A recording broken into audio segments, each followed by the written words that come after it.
خوند کو سړی چې یونیم دروای پتاکای وکو د بزیر امو وکو د خپل ځون اشپنکای وکو وزیرستان هر وخت مزدا کو خو سپرلای سدای زیتی سکه چې سړی تنکای ټکای وکو ومونږ په درې میاشتو کې یوه غونډه کوو او سالانه یوه مشاعره کوو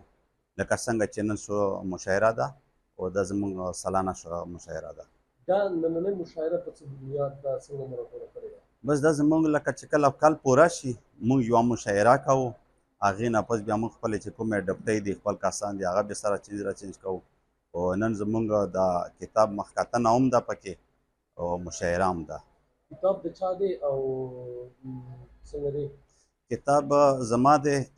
نوم یې دی وژدې لیارې دا زما چې کوم سوچ دی ټوټل په دې سوچ باندې ما دا کتاب لیکلی دی لکه زموږ چې کوم نوی کول دی ماشومان رالویږي چې د دوی نه خپله لهجه هیره نه شي یاره ګټه خو فلحال په دې کې زموږ د خپل قومیت دی او په دې کې لکه کوم توري چې اوس په دې کتاب کې دي کیدای شي نن نه پس لاس شل دېرش کاله وروسته د دې کتاب نه داسې توري راوځي چې هغه په معیاري پښتو کې شامل شي نو د معیاري پښتو به ورسره نور هم فراخه شي لوړې دي ژورې دي مزل دي وژدې لیارې دي او نشته دی خوندینه ژوبلول دي وژدې لیارې دي او مارو څه خاطرې دي دي له هر څه خین خور شوي دي دي له په سرې وینې لمبېدل دي وژدې لیارې دي زه د میر ژوبلون ولما و سټیج ته راغوړه په یاد نمک شه د شعر په ژبه زه دته استقبال یا څو اشعار پیش کوم خورې مې وې په لوس پوس وي په ونه کښې ځالې د مرغونې کوڼې ماولې او ولې په څپل سړي کمزوري دي ولې په څپل سړي کمزوري دي مړه وي کې ښځونې کوڼې ماولې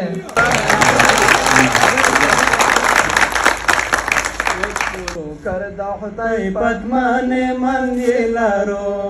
شکر د خدای پدمانې من یې لرو زمونږ هره ملالۍ مرده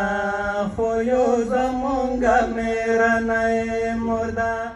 یو خو دا خبره ده چې شاعري چې کومه ده شاعري باقاعده د جذباتو یو فطري اظهار دی د احساس یو بالکل هغه اوریجنل اظهار دی نو که یو کس چې کوم دی هغه په خپل فطري اظهار